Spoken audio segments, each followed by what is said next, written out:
Mallory, thanks so much for joining me today. Really excited to tell your SMU story. We've been meaning to do this for a while, but you've been pretty busy, as we'll get to. But if you would, please introduce yourself to our audience. Yeah, I know we've been pushing this down, but we've got big stuff to share. I'm Mallory Patton, SMU grad, 2010. Mitch and I were the same year. I had to basically ask you what year it was that we graduated.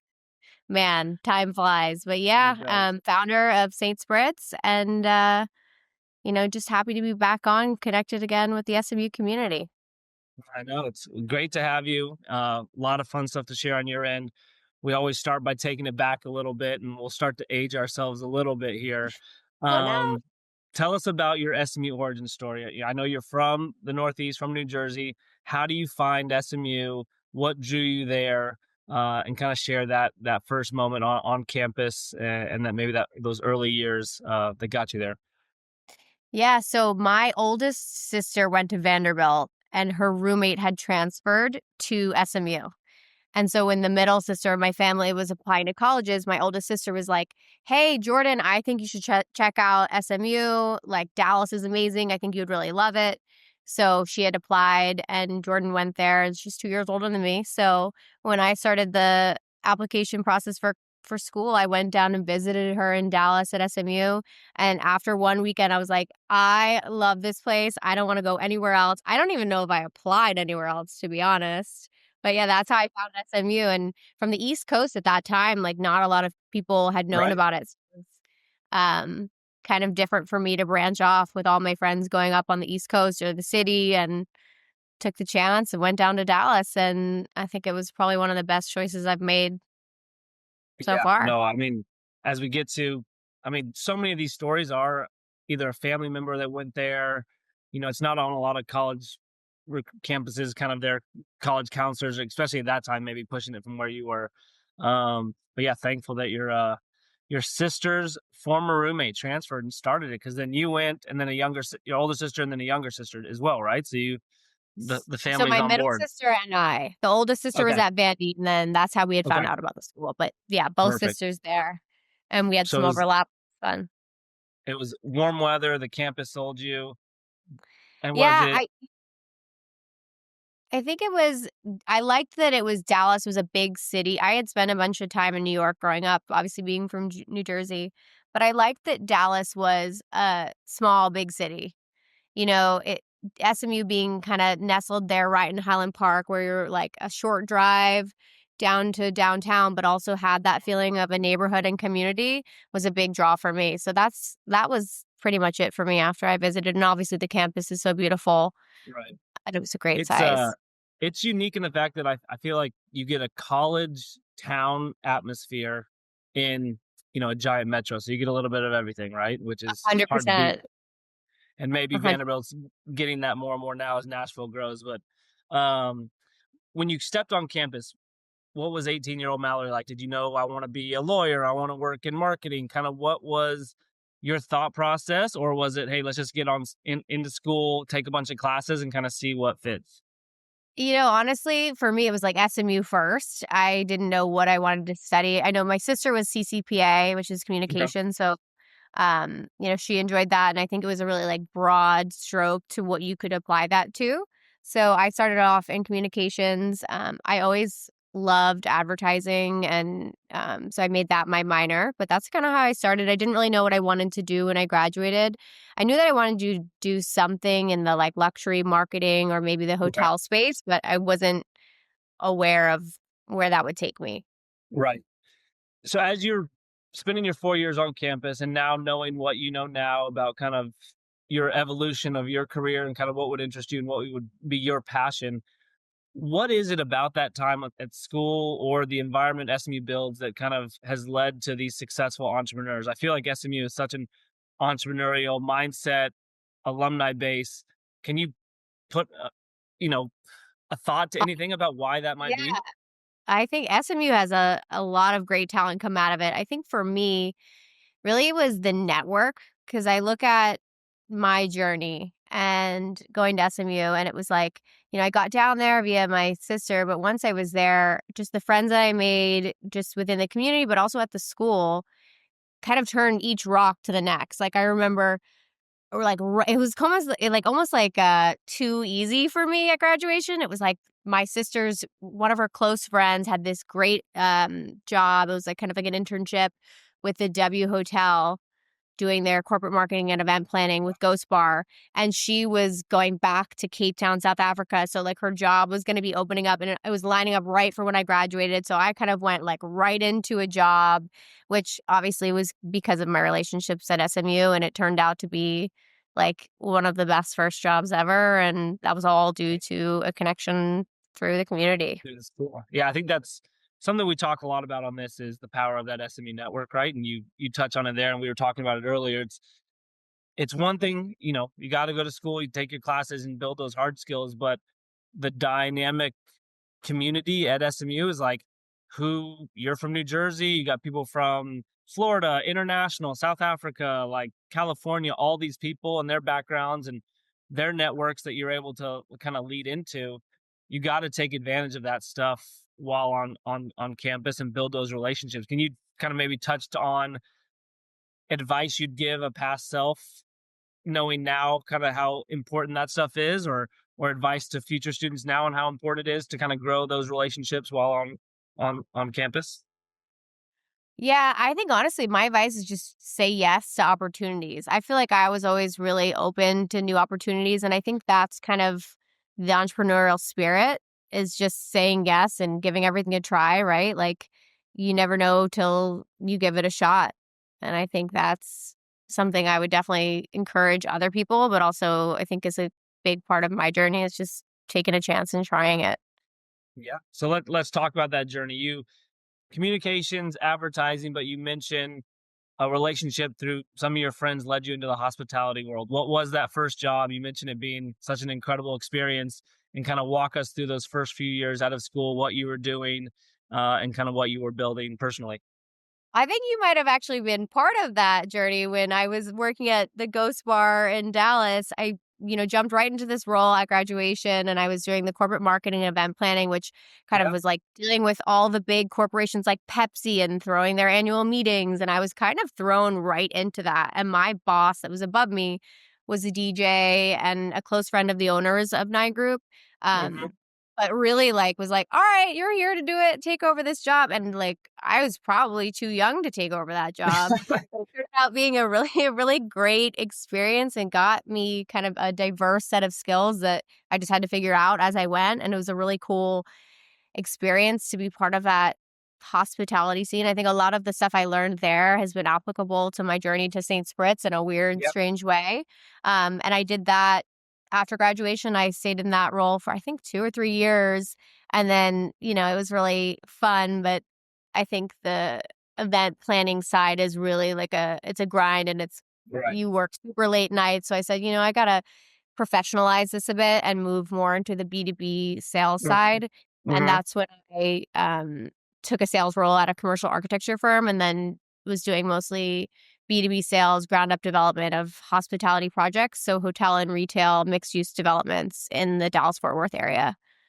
That's So awesome. So totally walk us unrelated. through a little. What's that role like? Hotel concept is built. So I was Mallory, mostly go create it. Yeah. Mallory go pitch with developers, hotel chains, and bring them Okay. to the market.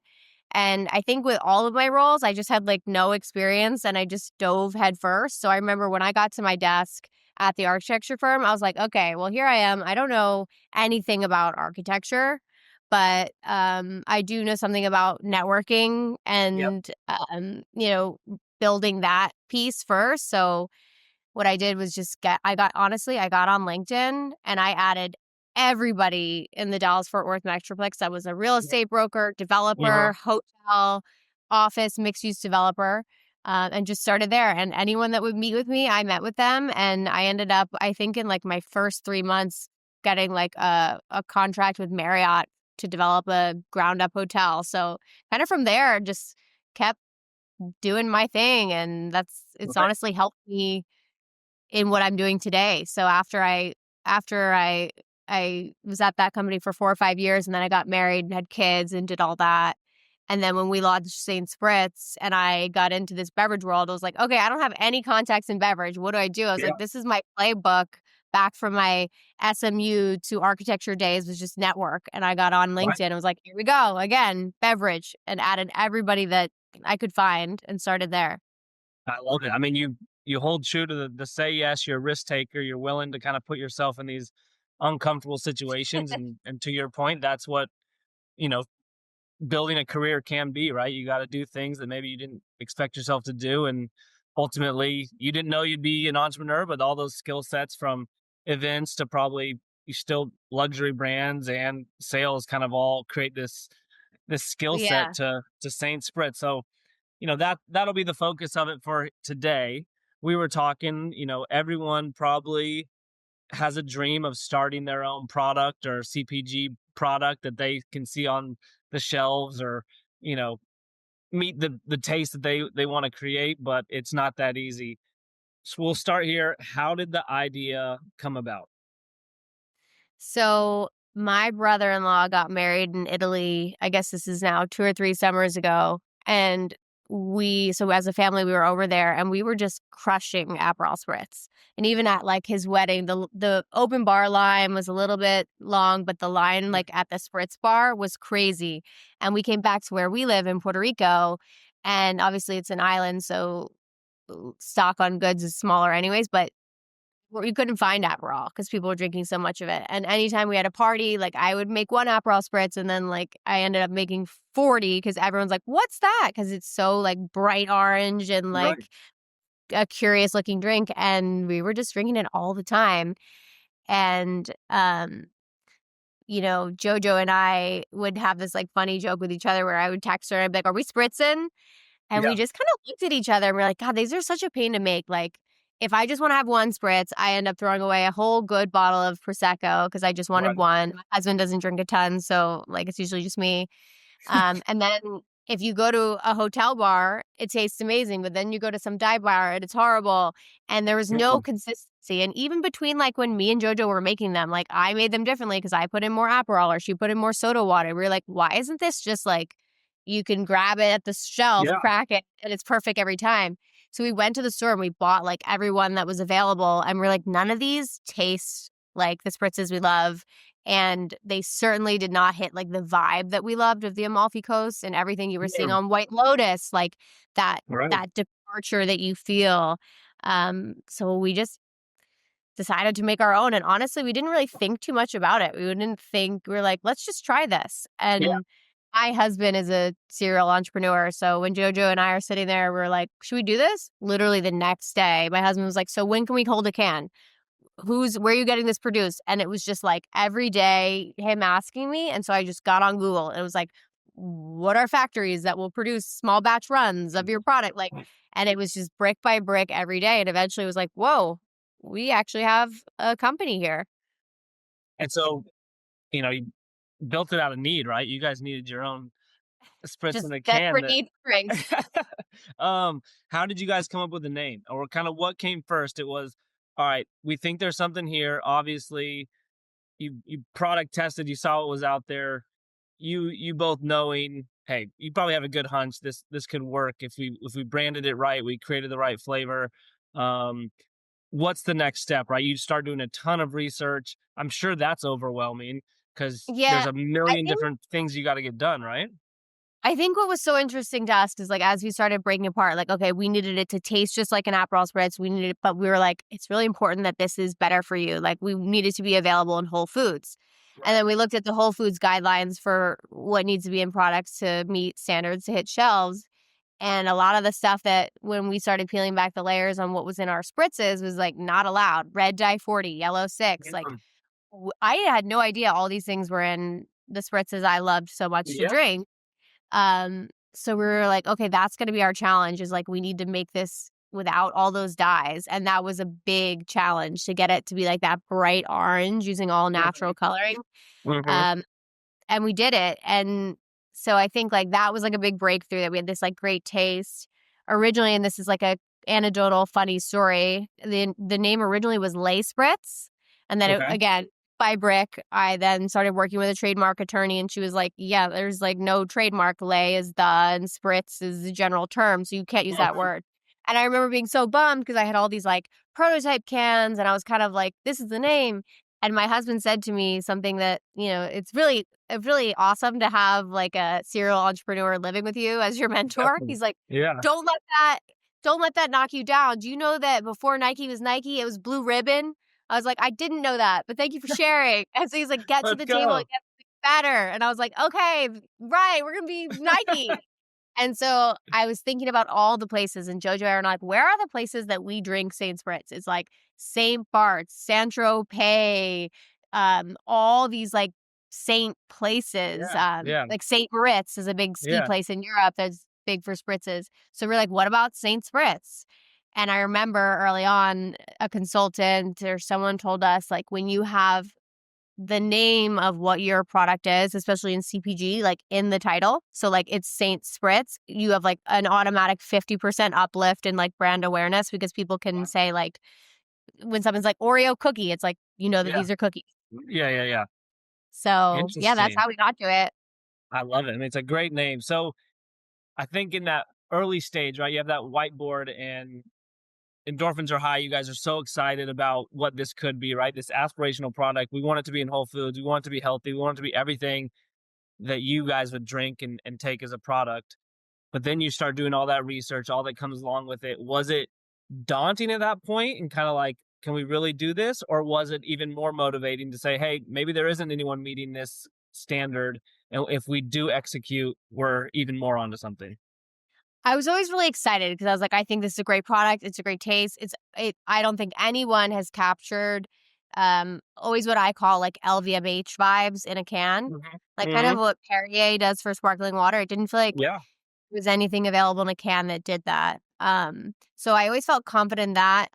And to be honest, we're 5% alcohol from wine, so we're able to distribute online, like direct to Mhm. consumer. Mm. And so when we launched, we were only direct to consumer, and it was kind of like getting our foot wet. We did a smaller production run and we launched. There was like all this excitement because JoJo's following had kind of like built Yeah. in sales. I think what really started to get daunting is when we had to go all in and produce a huge run. Because when we did that small batch run for just direct to consumer sales, it was Yeah. kind of like, this is like a test pet project. Right. But then when we started to say, like, okay, well, if we want to be a beverage company, we've got to be in mass retail. And we decided to start in Texas because obviously I went to SMU, have a network there. That's where I spent the majority of my adulthood. That's when it got really scary because when we did that direct to consumer run and it sold out really fast, we quickly learned like we have to commit to a lot of product. Right. So we're committing that like this company is going to do well because if we don't move these cases, we'll lose a bunch of money. And I was like, Right. we're You're not doing doing it. that. Yeah. Have Yeah. to Yeah. do. So that was like the big kind of like at the cliff moment. We're like, all right, we're jumping. Right.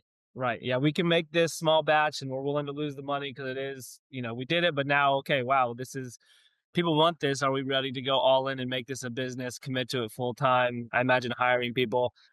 I want I just out of personal interest, how did you go from that first batch, right? You guys are you making them at home? Like, what's the flavor? Do you So hire someone to do all that, and you and Joe are, like, taste testing 1,000 of these a week type thing? How is even that so created? You pick a we flavor, did a and then lot how do you of even create that research. small bread? Yeah. So before we did our first run, we worked with a formula house to create a taste. It was a lot of like back and forth. I mean, weeks of back and forth, months, weeks. But we finally got to a taste that we liked. And once we had that like prototype taste that our flavor house was bottling and sending back to us, we were ready to do a commercial run. And that's when we found literally this is just off of Google. So Yeah. got onto Google and said like companies that do small batch co-packing for RTDs and called all of them. And one of them picked up, and that's where I started. Wow. And I remember they had like a minimum case run. It was like 888 cases was the smallest run they would do. Jeez. And I'm always like an eternal optimist. I'm like, let's go. We're going to double that. We'll do Yeah. double that. And Yeah. we doubled their minimum case thing, and we still ran out of it after like 2 months.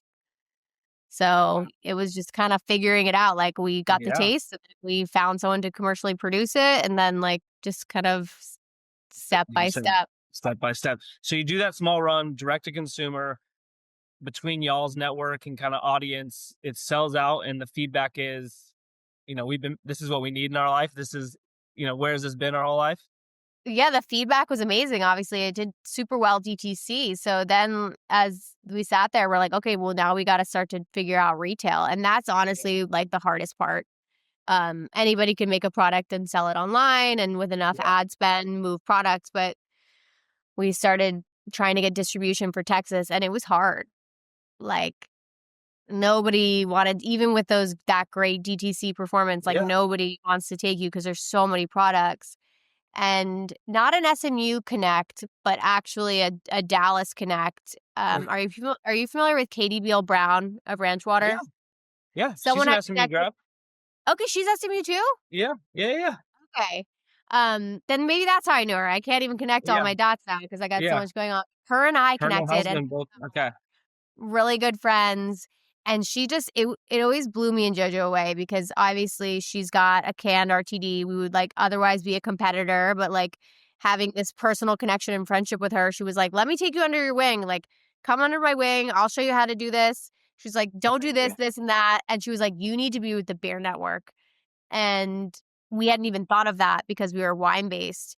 And then she invited me and JoJo out to speak on a panel in Vegas at the National Beer Wholesalers Convention. And that's where we connected with Andrews, which is a Dallas family, and Mhm. they have kids at SMU.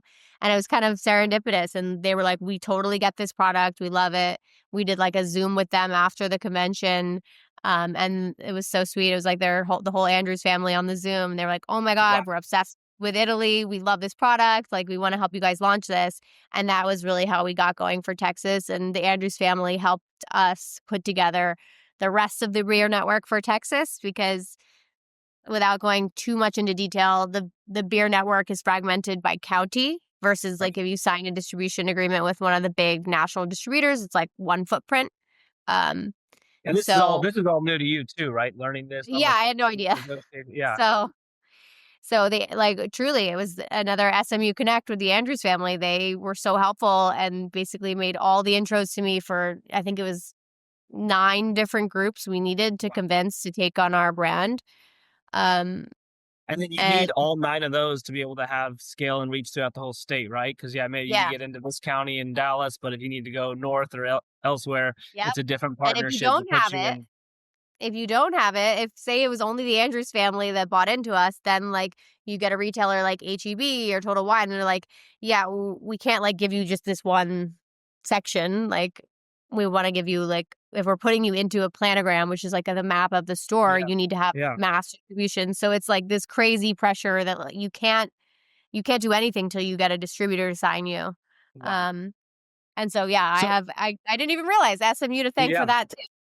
that's amazing. And so selling the story of Saint Spritz to these distributors, right? I imagine that's a big piece of it, is being able to sell your brand, what the vision is.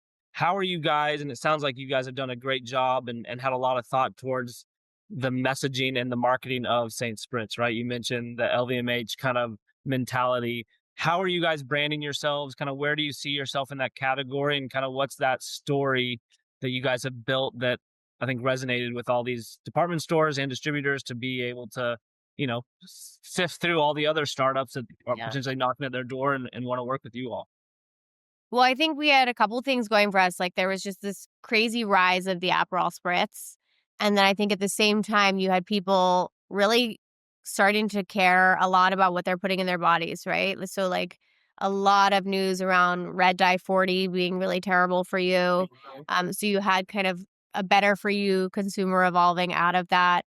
And also a premiumization. You know, people were not drinking as much, but drinking better for you.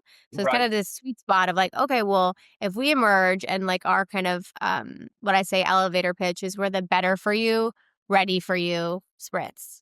Right. Um, with none of the vibes of none of the dyes that you Yeah. find in spritzes, but all of the vibes. So I think kind of positioning more in that premium category, better for you, and being super digestible. I think a lot of brands that launch, and I'm by no means like a CPG expert, but I think a Yeah. lot of brands launch and they try to be like all things to everybody. It's like, we've got a Spritz, we've got a Cosmopolitan, we've got a Mai Right. Tai, non-alcs, we've got THC drinks. And Right. for us as a team, we were like, okay, we need to keep this like really in a box. We're the better for you, ready for you spritz. And we have Oh, 3 iconic spritzes. It's the Amalfi, which is like your Aperol, the Sicily, which is like a limoncello spritz, and a Hugo, which is the number 2 spritz in Italy, which is the yeah. elderflower mint lime. And it's like, I want it to be like Spindrift. Like there's just these 3.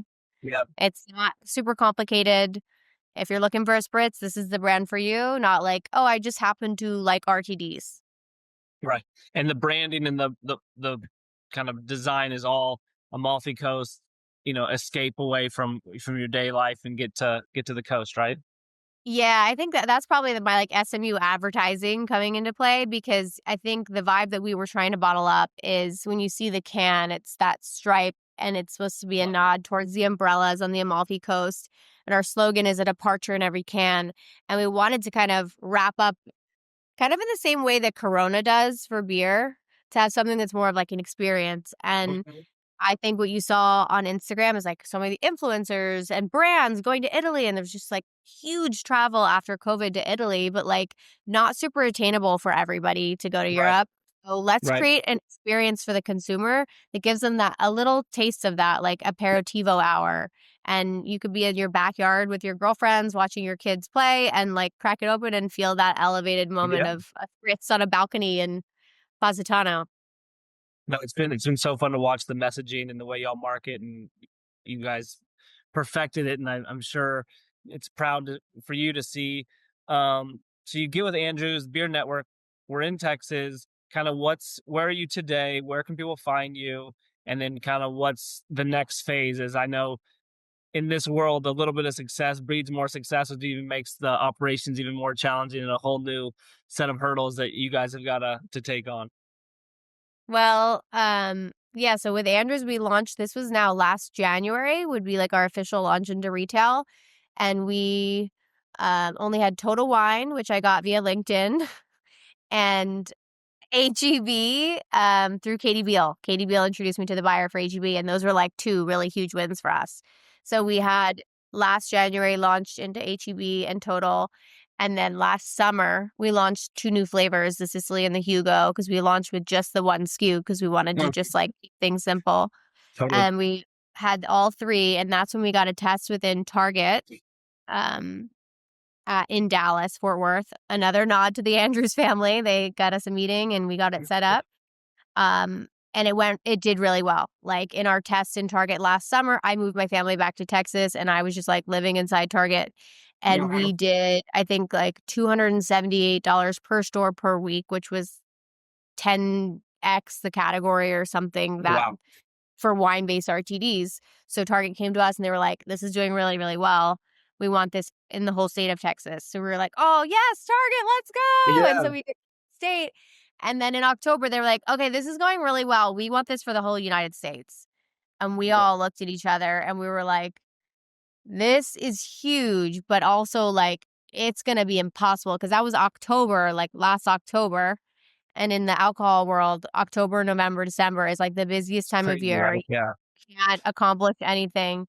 And I was like, guys, there's just no way. We're like, obviously, the Andrews family held our hand through Texas and was like, meet Mhm. these 9. I was like, there's Mhm. no way for us to get the whole United States by spring. And if we Yeah. were to stay in the beer network, which was Katie's recommendation for out the gates, we would have had to put together 260 wholesalers. Oh my And gosh. it's like, that'd be like working with 260 different companies Right. individually per state. It would just been a mess. Um, and so there was a lot of back and forth between the team on like, do we do this? Do we not do it? And actually, again, to Katie was like, man, I know I told you like start in Texas, go deep, not wide, but like, I think you guys should take this opportunity. And we kind of looked at each Yeah. other and we're like, being available national at Target is like a big win for us, especially since JoJo has her audience. And, Mhm. with just Texas, how much can we do? So Right. Target was really like a partner for us. And like we told them no at first, and they were like, "We really want it. How can we help you?" And we had this kind of back and forth, and they've been an awesome partner. And they were like, "Look, we'll help you put together the distribution," which made like everything worlds easier. They were like, Yeah. "We'll you make those intros," and so we consolidated to the wine and spirits network for Target outside of Texas. Okay. Uh, so that was a little more simple. So it's like one contract versus or two or three contracts versus 260. But yeah, and then so our That's big news incredible. is this spring we're available now, like literally this week, national at Target, all three flavors in Wow. every Target that sells wine. And we'll be on end caps at the end of the month that run all the way through September. So this is like the moment for us. So we've got Wow. Target National, and then Total Wine matched their footprint. So we basically Target and Total Wine across the US. And then in the process, like once Target published their sets, Walmart reached out to us, and the buyer had tried the Amalfi flavor on vacation. Wow. And she was like, "I love this Aperol Spritz flavor. We want to put it in 505 locations." So we have Walmart in 505 locations scattered throughout the US. And then in Texas, it's like HEB, Total Right. Wine, Italy, Tom Thumb, Albertsons. So a lot of growth really fast, that has been awesome. But- And then we have a partnership here in Puerto Rico with Coca-Cola for the So how island. do you wrap your head now around distribution and manufacturing and making sure you're meeting this large number of deliverables, right? Like, do you hire out for that? What does the I'd Saint say Spritz that team you look like need internally? somebody you need somebody from the Cox School of Business on your Yeah. team. Luckily, Yep. we have one of those. Not actually from Cox, but my Yeah. brother-in-law is also one of the co-founders, and he graduated from Wharton, so he brings Okay. that like school side. Awesome. So he's, and him and my husband have started and sold a couple different companies, so they Yeah. know how to scale. So he's Okay. got the P&L skills that can help us. Okay, this is the production I'm looking for the year. We've got a forecast to put this much towards production, and we don't touch that cash, and that sits there. This is how much we have for marketing. So I would Right. say, Jeff, make sure someone on your team has those skills. Right. Yeah. I imagine 'Cause- it can get out of yeah, hand quickly if you're not careful. especially in So beverage. oh my gosh. So you've had this amazing success. It's about to really ramp up for all of our SMU friends out there, regardless of the state. You can go pick it up at any of those targets. Where are you guys now? And kind of, is it again raise awareness? What's the day to day look like for you? And then kind of what can the SMU community do to help and kind of support you guys in the go forward? The SMU community can drink it in the stadium There we because the go. Ant was able to get it in the stadium, which was amazing news. Like as a That's student, so cool. I want to go back to a game just so I can like buy a Saint Spritz and like kind of a Yes. full circle moment. But the way what we're focused on now is just awareness. Obviously, like I think a lot of what, and I said this in a podcast that I did yesterday, like a lot of what you see on Instagram or on LinkedIn coming out of like, we're national at Target. We got this thing with Puerto Rico. Like, Yeah. it's like an Instagram highlight reel. That stuff's all amazing, but like you don't see the grind that goes into it. And like I remember my mom was like, "You think if you knew it was going to be this hard, you'd do it again?" And I think there's been a lot of crazy stuff and a lot of navigating for me as a founder where like I've been home with the kids for 6 or 7 years. Like I've been out of Yeah. this now managing, juggling two kids plus starting a business and the dynamics of that, and like feeling like I'm a good mother Yeah. and doing everything I can as a co-founder, has definitely been a struggle. Like eh, especially in the beginning, like before we launched, like super late nights. It's difficult, like kind of juggling. Obviously, family is really important to me, so I've got to juggle the pull on the business that needs me to be at a million targets throughout the year, but also I've got kids at soccer games. Like Right. I Not gonna miss those. Yeah. miss So those. what did you tell your mom? Would you do it again? I think so because I think it's really cool to have started something of my own, and Mhm. I'll never look back and regret that. And I think that's a really, really cool thing. And like I think just being an entrepreneur is, I always think of it as this way where it's like on days where I'm beating myself up that I'm not doing a great job at X, Y, or Z, and I get like kind of down, I'm like, this is an amazing thing. Like a lot of people have ideas like this that never get off the Totally. from pet like never come out in the real life. Like this is an opportunity. I can't be stressed by this. Like people would kill to be in this position to be chasing their dream like this. So just keeping Absolutely. a really positive attitude about it and being thankful. Yeah. No, I love it. We're proud to have you be an SMU alumni and Mustang. And thank you so much for being so transparent and telling your story. And this is just the beginning. We'll have to come back on here in a few years or less and kind of see where you guys evolve to next. And for sure, we'll be drinking our Saint Spritz in Ford Stadium as SMU dominates the ACC again. I love it. Pony up. We'll come in for it. I love it. All right, Mallory, thank you so much. This was fun. And everyone get out there, go support Saint Spritz and have a good spring and summer drinking those. Go. Thank you to our incredible sponsors, Security National Bank, Hilltop Property Tax, Mignon Steakhouse, Sound of a Rose podcast, and the SMU's Cox School of Business for making this all possible.